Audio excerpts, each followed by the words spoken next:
I love you, but be for real. Why are so many of us looking everywhere but inside ourselves for the answers that we already have? That's how you end up in a cult. That's how you end up in a domestic abuse type of situation. That's how you end up in a lot of bad situations. Before I get into it, like, subscribe, follow I Love You But Podcasts on Instagram, TikTok, YouTube, Spotify, wherever you get your podcasts or consume your content. We have a special guest. She's qualified to talk about this from a lot of different experiences. She has a book and is an award-winning author called Body Wisdom. She is a movement expressive arts therapist, a community facilitator and trainer, and she helps women come back to the intuition that they've always had within them. Did I miss anything in that? I think that's a beautiful summary. Thanks, India. Okay, good. I like to get the summary right. I want everybody to know, like, I'm talking about legit. So one thing that you talk about a lot is how hard it can be, especially for women, to connect back to their innate wisdom. Why do you think that is? Oh, so many reasons. It's such an interesting concept. I think that intuition has almost been framed as this elusive thing, right? That is often outside of ourselves, that we can be in search for. And what I've come to know and understand from my lived experience is that in the Western society that I live in this patriarchal society that I live in, I had forgotten my intuition. I had disconnected from my innate knowing. And intuition to me is that inner voice, that gut instinct, that inner compass that we can draw upon to navigate our decisions, know what feels right for us, knowing that it doesn't have to make sense for anybody else. But when we live in a society where women continue to be second-class citizens and undervalued, and we have the good girl, people-pleasing complex, there are so many things working against us that are fostering self-doubt and making us believe that we don't have this inner power. You know, we speak about women's intuition, and often that's seen as something that's woo-woo and that can't be believed. But it's my firm understanding that we each have access to our own inner wisdom, and that our intuition speaks to us in unique ways and through the body. But also when we live in a society where our mind and our brain is in this hierarchy that's seen as more powerful, when we might find ourselves in a situation where our gut is telling us something, we've got different sensations in the body that's making us anxious, we've got a felt sense that a situation is wrong, but then our mind comes in and overrides it, like, oh, don't be silly, you're overthinking it, or whatever that self-talk, that inner, that voice, which isn't the intuition, but it's that almost external voice of, oh no, don't trust that. Then I think we can feel really confused, and that's when doubt is seeded. So do you think it's intentional that doubt is seeded from society? Yes. Okay, I'm like, I feel like, because the way I feel is they want us to be disconnected. I don't want to say it's a conspiracy, because it's not. It's just, I don't know, if you follow a fact pattern, it seems like they talk about the way women have intuition as like a woo-woo thing, and they're like, it's not legit, haha, jokes.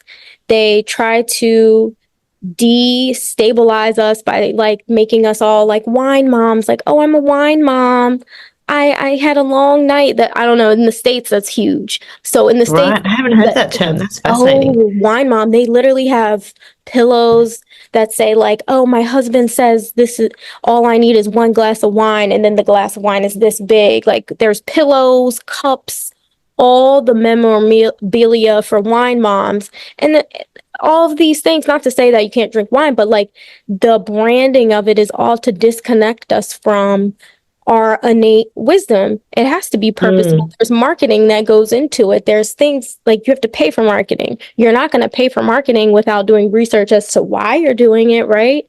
So they yeah. all like de-weaponize us and destabilize us.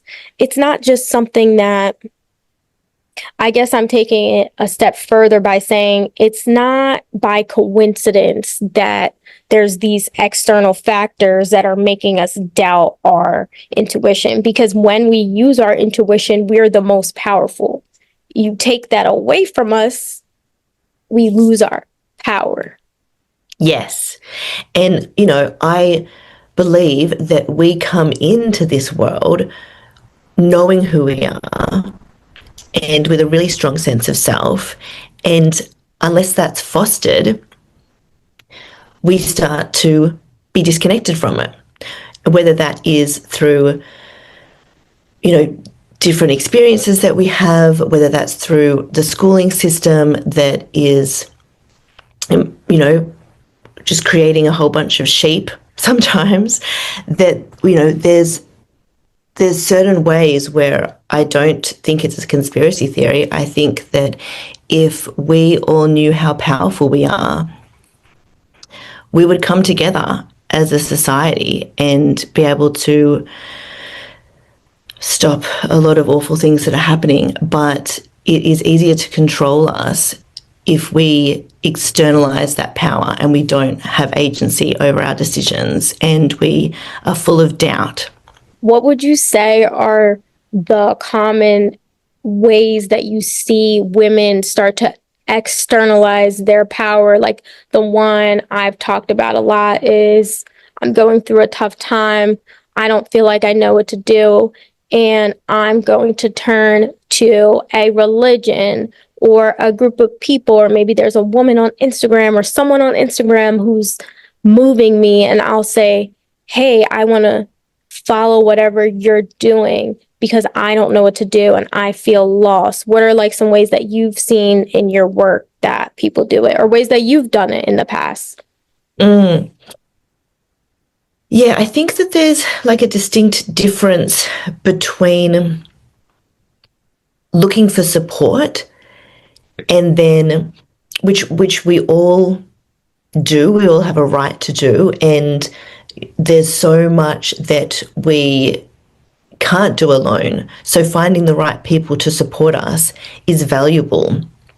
But there is a difference between being in a super vulnerable position and almost like handing over your power and be like, I don't know what to do, please tell me what to do. Mm-hmm. Then looking for support and being like, this is what I'm going through. This is what I need support with. How can this person support me, or this way of being support me? Because the difference is, are you still in your power and able to distinguish what's right for you or not, or are you handing that power over? And I think we need to make that distinction, because there's nothing wrong with looking for support and seeking help, but there is a difference from the position that you're in of what power you're then handing over to someone else to support you. And I think what I've started to see for many years now is that when we go through something, we're often in a vulnerable position. And my concern is that that can be taken advantage of. So, for example, when I recognized that I was living so in my mind in this hustle culture, very much in my masculine productivity, do, and recognized how disconnected from my body and my intuition I'd become, I was going in search of, okay, who can support me through this? But I was in a vulnerable position. And that's when people with ill intention can see that, recognize that, and you're like a lamb to the slaughter. They can take advantage of that. And particularly in, you know, in the world of healing and, fake gurus and, ego driven people, they will take advantage of that. And it's really disconcerting. So, the way that I see it is the distinction between support versus externalizing all your decision making would be if for example, like I am trying to understand how trees grow and I reach out to someone who has grown 100 trees and I say, hey, I've done some of the research and I have a few questions, follow-up questions on how you grew your trees. And then they give me the information and I'm allowed to say back, like, okay, wait, I don't agree with this piece. Can you explain that further? And we can have a discourse back and forth. Whereas externalizing it completely is like, tell me how to grow the tree. And whatever you say about growing this tree, like, I'm going to do. I don't think anything on my own. Like whatever you tell me to do to grow this tree, I'm just going to grow this tree in the way that you say it. You could tell me I have to squat 10 times in front of it every day. And because you as the tree grower have told me, I'm just doing it. I'm not going to ask, but what does that help do? Because maybe I'm at a point where I'm so overwhelmed and I feel like I've tried to do everything. I've done everything to try to grow this tree and I feel broke down by hustle culture, by society. And I'm looking to just have some sort of relief and not have to think about how to grow this tree anymore. So I just give my power away because I don't want to think anymore. That's how I kind of feel. It's like I love that example because it really is like it's that position, right? Are they in a position where they're like, oh, I have put you on this pedestal, you've grown all these trees, tell me exactly what you did and I will do what you tell me.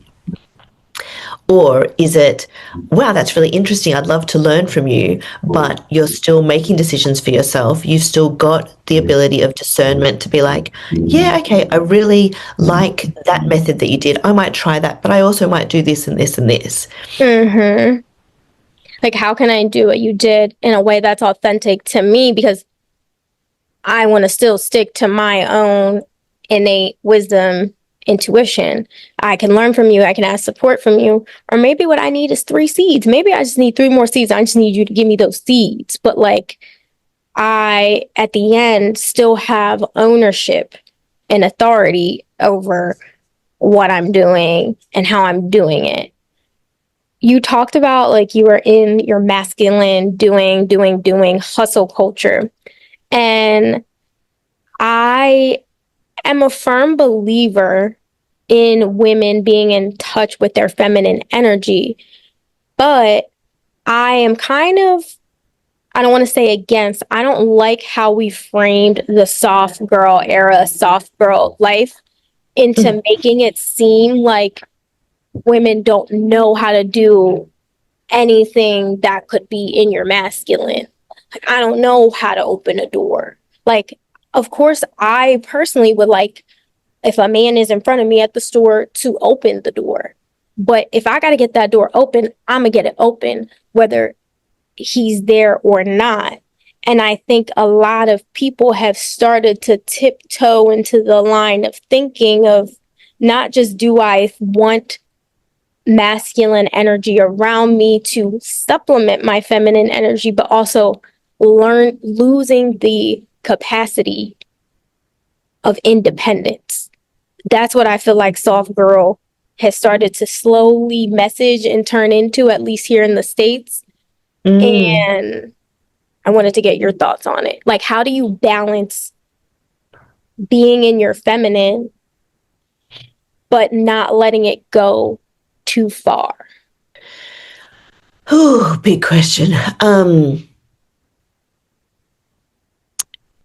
I recognize that I have masculine energies within me and feminine energies within me. And I've come to recognize that from my life circumstances, I have spent the majority of my years in my masculine where I felt hyper independent, where I have felt like I've had to do everything myself, where I've been in that productivity mindset and I haven't respected or embraced the feminine part of me, which is that intuitive knowing part, is the Mm-hmm. part that respects rest and being compassionate to oneself. And I think that there's so many whirlpools that, are surrounding us in terms of these two really loaded terms and what that means and what that represents. What I'm uncomfortable with is the narrative that being in your feminine means that you're weak and that you are having to be dependent on someone else. That is not my reality. That's not my understanding of it. I feel like we carry both, and there's different seasons where we might have to be in one more than the other. And it's a constant finding a rhythm between those two energies within yourself. And there is a risk with, you know, this framing of soft girl era that it can be that potential of handing your power over and being like, oh, it's either like an entitled one of, oh, I expect them to, open the door for me or that kind of thing that you were saying. Or it could be this passiveness, which again runs the risk of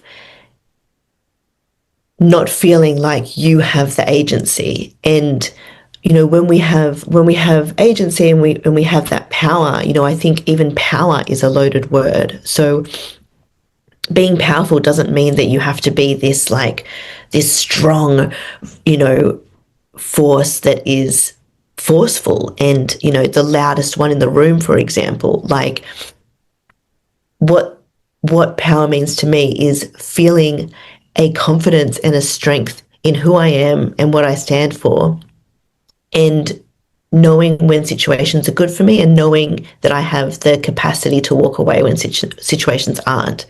That's Mm-hmm. one example of how I see strength and power.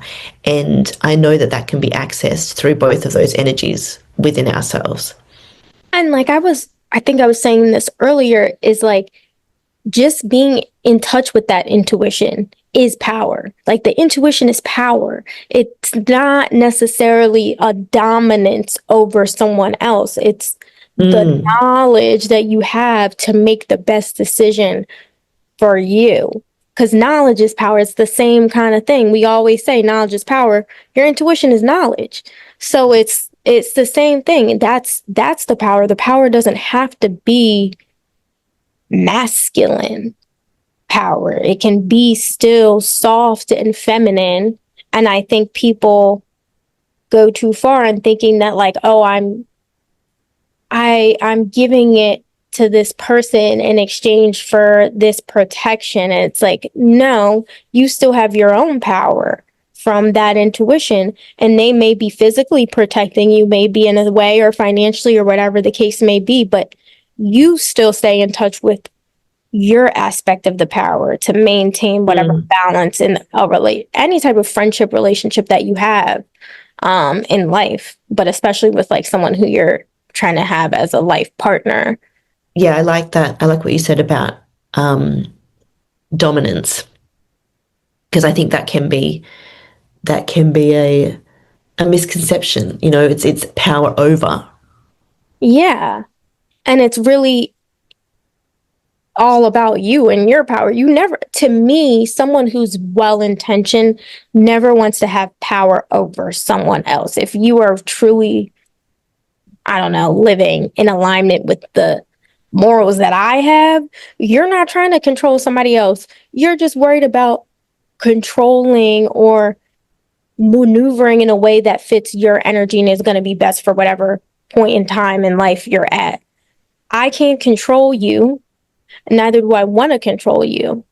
And there's just like, I don't want to even have power over you. I want to have influence. I think influence is positive, if you use it in a positive way. Like, influence can be positive, right? Like, I know that when I talk to my partner, he's going to consider what I'm saying and we can have a dialogue. I have an influence on him, but that's not it. At the end of the day, if he really does not align with what I'm saying, I know he's going to respectfully do what he wants to do and vice versa. Yes. Yeah. And that's quite a distinction, that he obviously respects your opinion and he respects your right to have an opinion, but we can also respectfully have our own opinions and still coexist. We talked about the ego driven healers. So, healers that are gonna come and say, like, maybe it could be like a shaman, not all shamans, but it could be a shaman or someone who's like, oh, I have an ayahuasca experience. And they kind of crack you open, I think was your words. And they get you vulnerable. They get you in this open spot. Why do you feel like they can sometimes be ego driven? And what are the dangers of that type of healing work? It's not done right.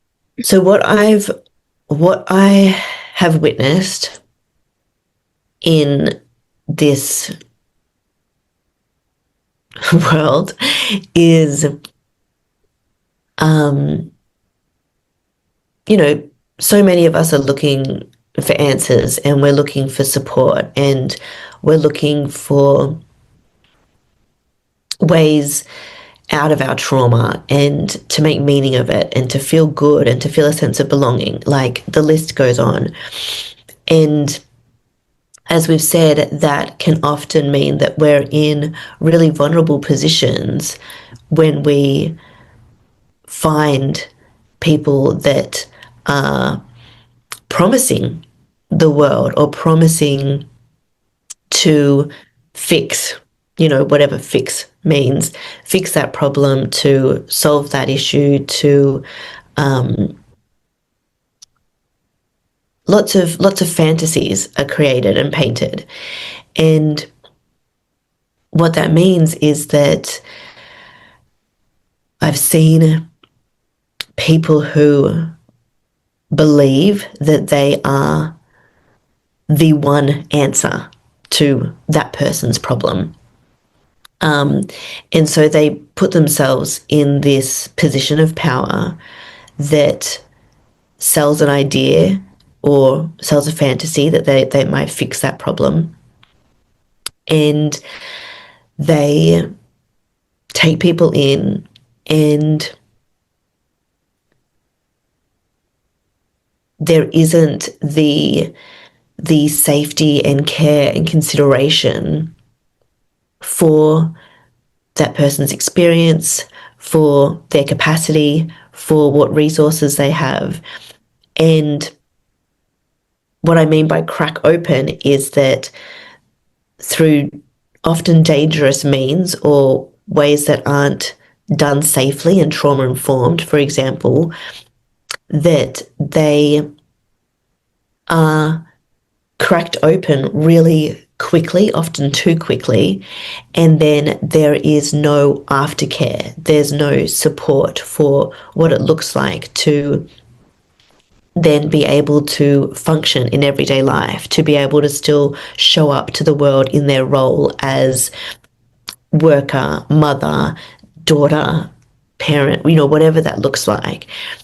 And there's so many risks to this. There's so many risks to cracking someone open and then just dropping them, you know, and I see it a lot. When I was younger, I went to a workshop, and it was, you know, it was sort of displayed as this, you know, dance event, and there'll be cacao and, you know, meet your inner self or whatever it was.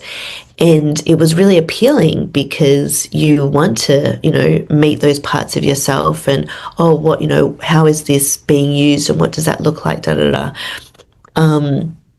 But what I saw in that situation was all of this energy put towards really, like, almost mass hysteria, like really building people up and getting them to release in quite a dramatic way.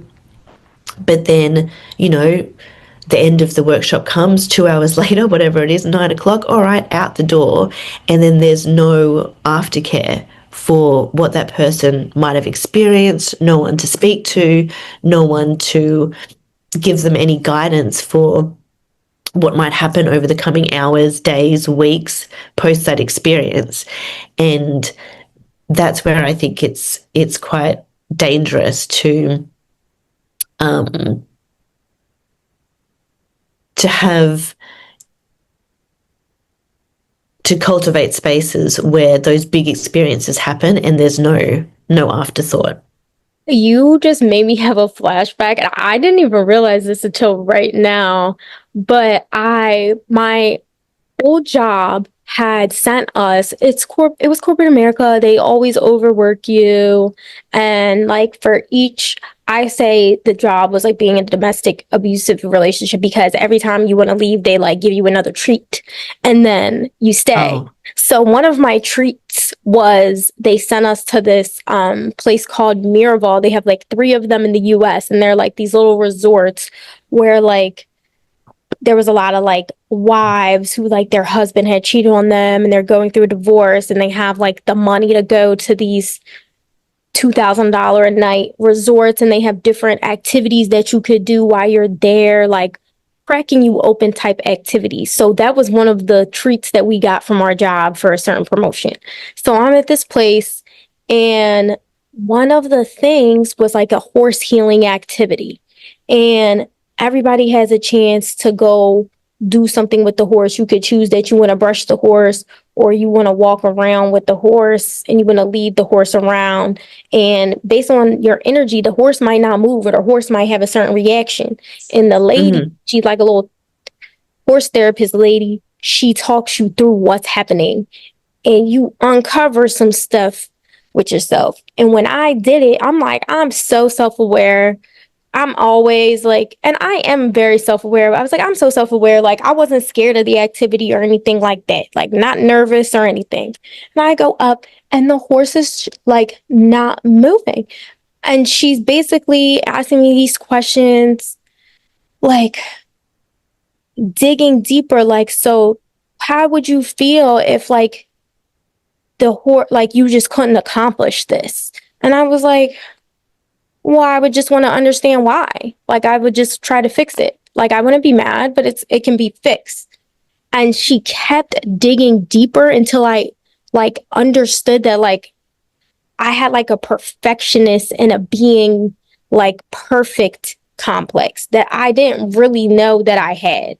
Like, she just kept digging deeper till we got that. And mind you, this is in front of other people too, that work at Oh, your job wow. actually too, actually. Now that I think about it, I'm not an uncomfortable person. Like, I'm a very open book, right? I have pockets. I wouldn't be running my mouth if I if I wasn't an open person, but that could be kind of traumatic for somebody else who's scared about that type of stuff.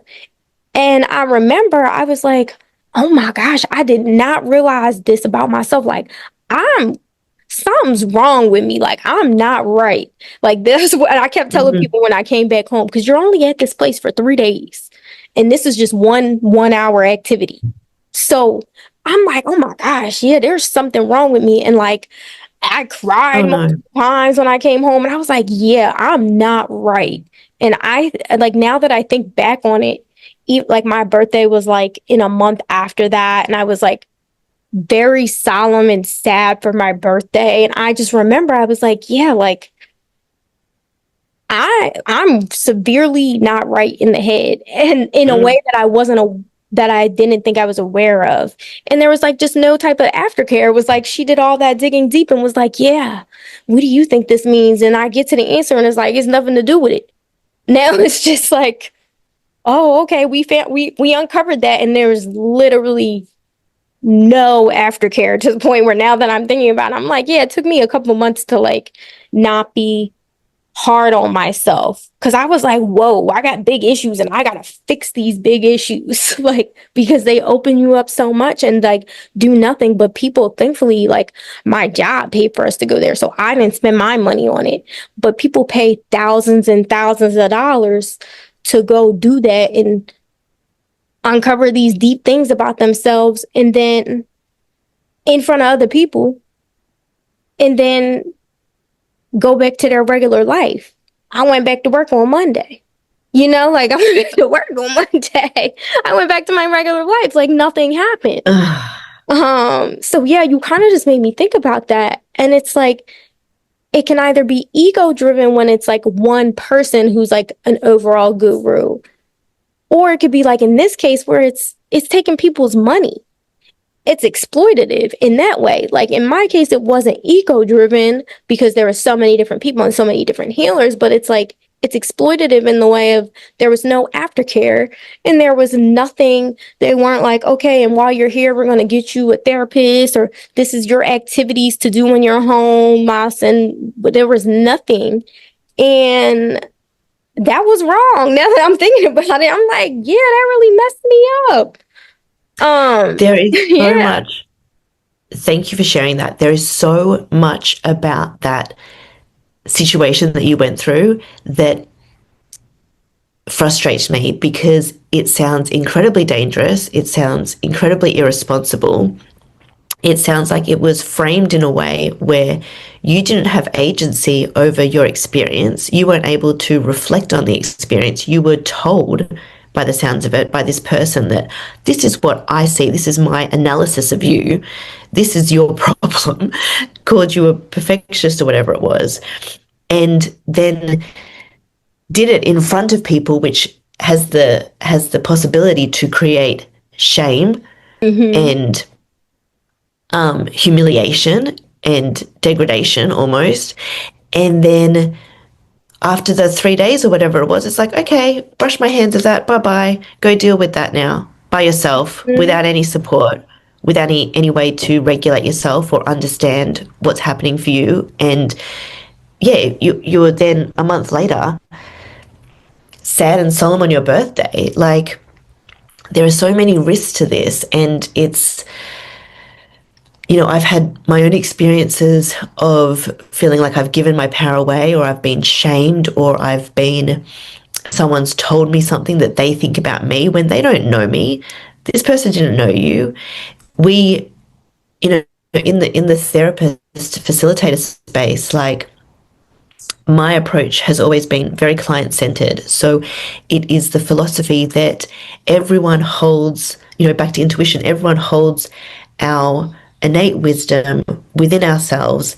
And my role is simply to use the modalities and tools that I've been trained in and I have access to support someone through that season of life, bring more awareness to those inner resources, because there's only so much you can do within, an hour and a half session, depending on how regularly you see someone.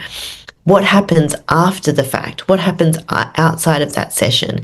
Do they have the tools to be able to self-regulate? Do they have the tools to be able to have that self-awareness that doesn't turn into self-criticizing and hating themselves?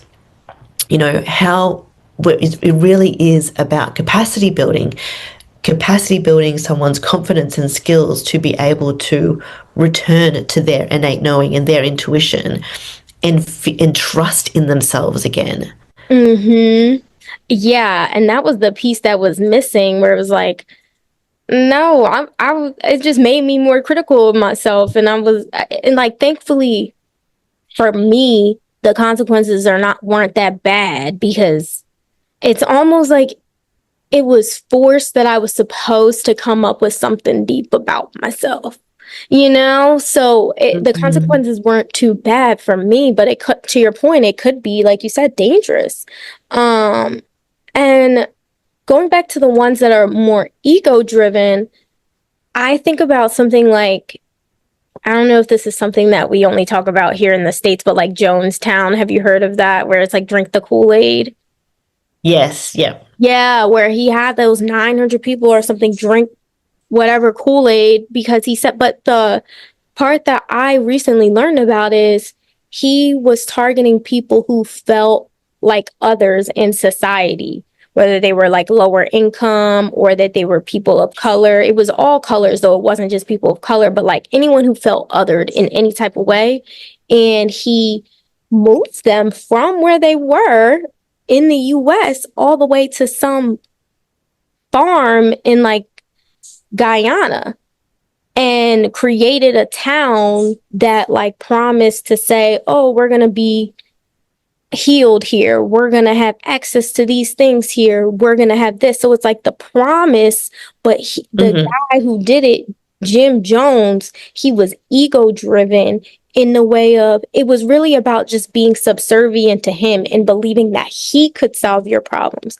Because once they got over there, first of all, that's the number one thing cults do that I feel like is similar to domestic violence or the same is like they separate you from other people, right? When you The go through isolation. relationship, it's the isolation, and then it's like the part that we talked about of like you can ask other people for support. They're taking that away, so then it's like now you have to rely on this one ego driven person. He wants you. In this case, it was a he. Like he wants you to Hmm.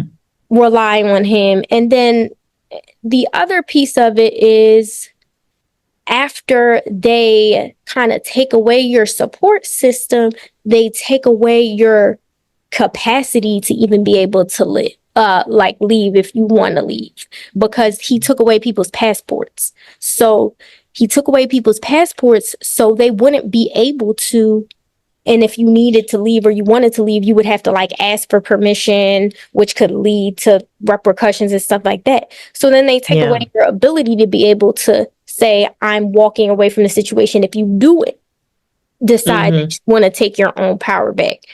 So I think, I guess my caution to people, and I want to see where yours is, but I feel like it's dangerous to not be in touch with your intuition, point blank, period, because people can prey on you in these ways.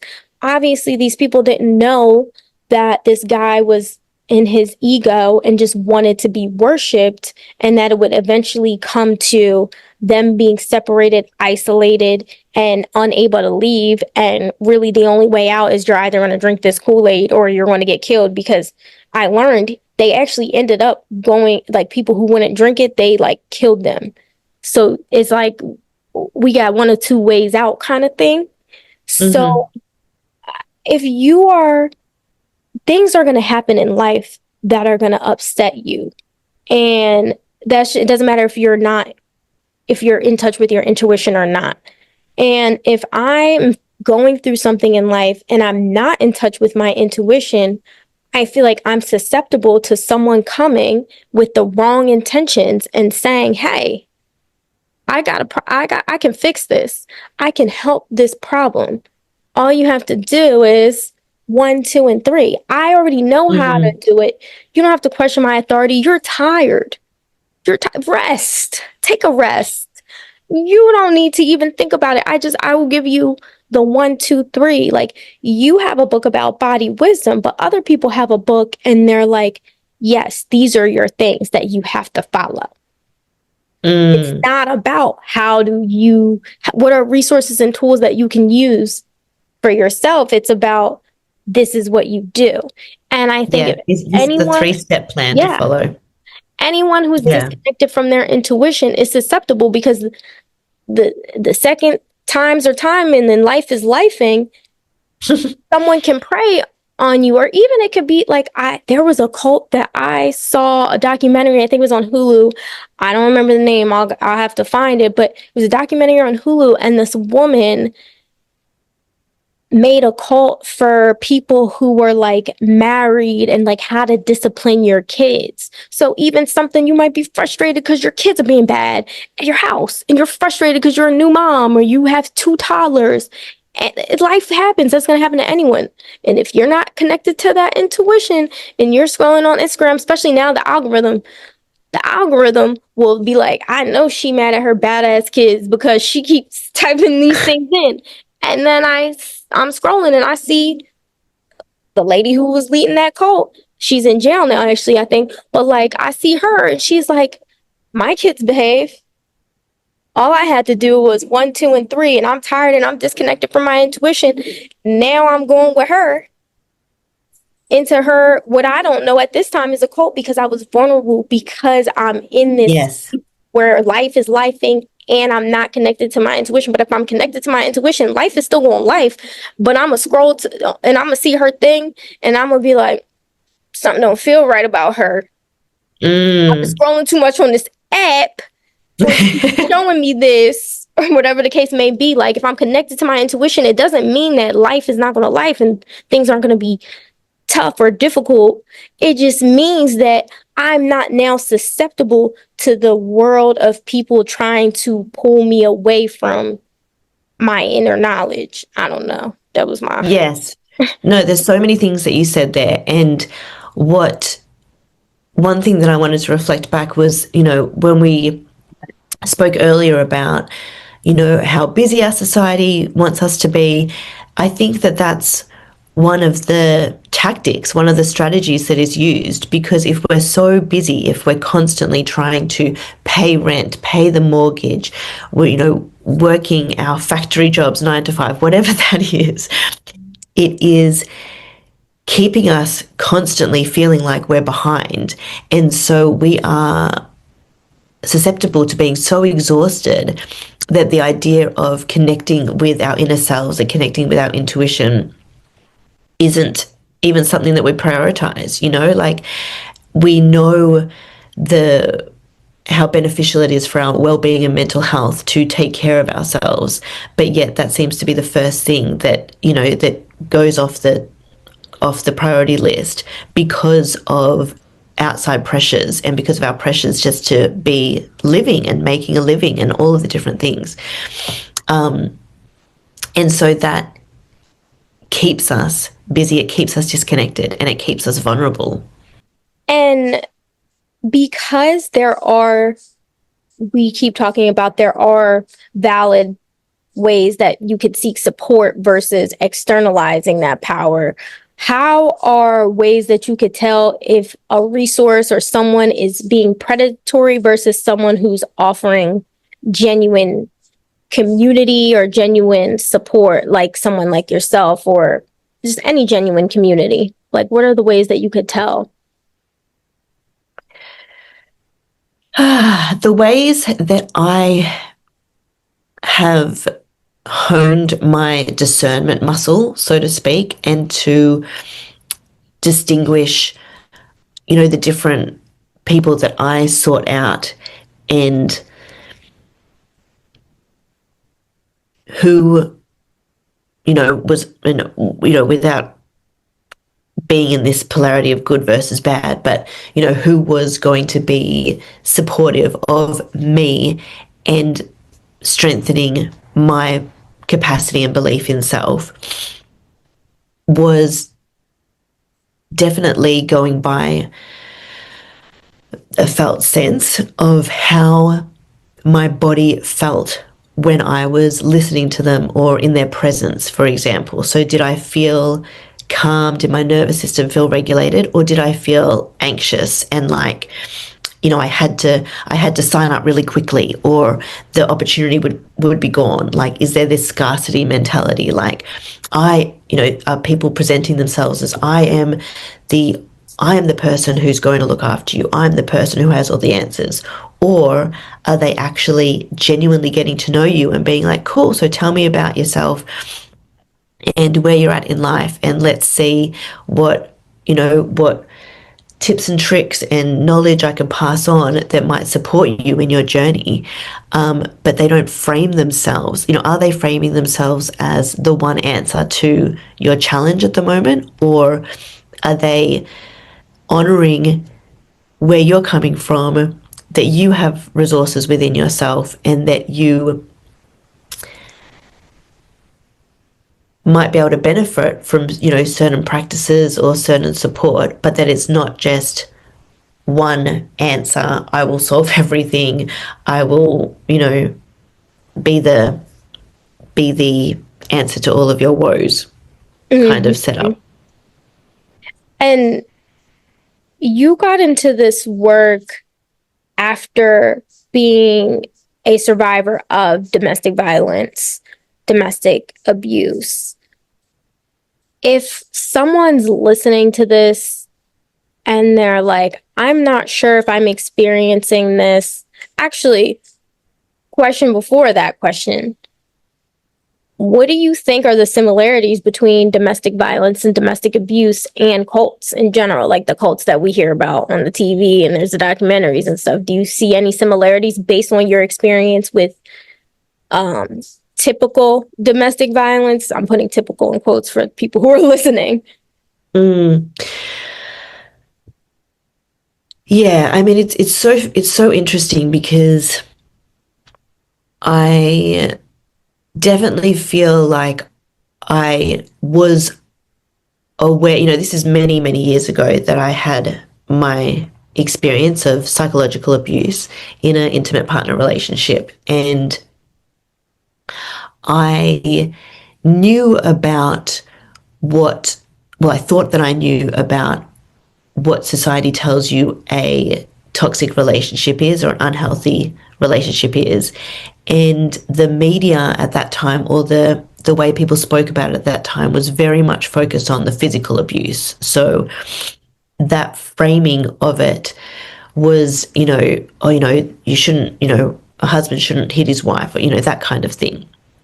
And we've obviously come a long way in being able to recognize and understand that abuse shows up in many different forms. And I really, for my own education, have loved the Duluth model power and control wheel that Mm-hmm. shows like a pie chart of emotional abuse, financial abuse, using the child against you, like the list goes on, and gives examples that people can look at to see the many ways that abuse can happen in relationship dynamics. Mm-hmm. And I feel like the tactics that are used, there's lots of similarities from, first of all, like that love bombing, making you feel really valued and really, really flattered and hooking you in, framing up, us against the world, like, whether it's in a relationship, like, oh, they don't love you like I'll love you, like I'll be able to give you that, or, other societies or other religions won't be able to offer you with the kind of community that you'll feel here, and like almost triangulating you from other Mm-hmm. options to make you feel really important and feel chosen, and isolating you from family and friends that would actually make you question what they're doing, and using those tactics to make you reliant on them, and that feeling of being chosen and being special and being seen, because ultimately, you know, we all want to be seen and we all want to feel valued and we all want to have a sense of belonging. So those innate parts of ourselves want to be met, and people with malicious intent know that and prey on that. That was a perfect summary, in my opinion, of like, really, there's this human need, not want, need to feel connected, feel belong to a community. And loneliness, I think, like raises blood pressure. It causes health, like physical health problems if you feel lonely more than obviously everyone feels lonely a little bit at some times in life. But like if you habitually feel lonely, like that can cause health problems. So that human need to belong and feel connected can be exploited in so many ways. And it doesn't have to be like domestic violence doesn't mean violence like with your hands a lot of times. It can mean it's anything like that impacts you in your home or in your life or how you interact with others in the world, I feel like. And that's why I feel domestic violence a lot of times, because it's associated with your partner, we don't think about how violent these other organizations can be if they're exploiting you. So yeah, I like that you also kind of like see that connection there as someone who has experienced it from one end, and has worked with other people who have experienced on that end as well. If someone is listening to this episode and they're ready to reconnect with their intuition, what's the first step that they can take with you? I love when people start to get curious about their intuition and how their intuition's speaking to them. And, you know, if there's been anything in our conversation today that has sparked your community and your listeners, I really welcome connecting.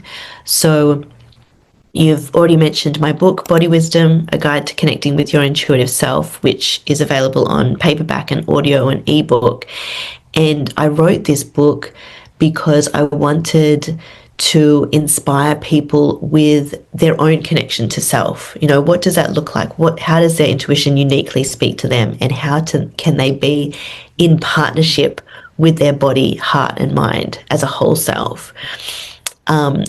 That's available on my website, intuitiveself.com.au. And if people are curious about where to start and some entry points into how to cultivate different creative practices to discover how this part of them is speaking to them and really foster that relationship, then they can book in a free 1-hour discovery session with me. And that is really about having a conversation about where they are in life and me being able to offer some of the practices where I use body-based movement, somatic, and creative art therapy to come back to self. And the book itself has 20 of those practices peppered throughout them, inviting the reader to try them on for size and to make them their own. And yeah, I just would love more women to remember that they have access to their intuition and to get curious about how that part of them speaks to themselves. Period. I love that. I'll be putting all your information in the episode description. So if you're looking for links or any of the things that she just mentioned above, it'll be in the episode description. You can follow this podcast at I Love You But Podcast on Instagram and TikTok. Subscribe on Spotify and YouTube, Apple Podcasts, wherever you get your podcasts. And y'all, don't sleep on your intuition. Read the book, book the call, start tuning into that wisdom that's already inside of you. Thank you so much for coming on the podcast, Cathy. I hope you had fun. I had fun. I had lots of fun. I feel like we traversed so many different landscapes within society and our experiences, but it's beautiful because there's so much juice here and there's so much experience and knowledge, and it really does come back to being with our intuition. And I love what you said. Don't sleep on your intuition, folks. Right. Don't sleep on it. All right. Bye, everyone.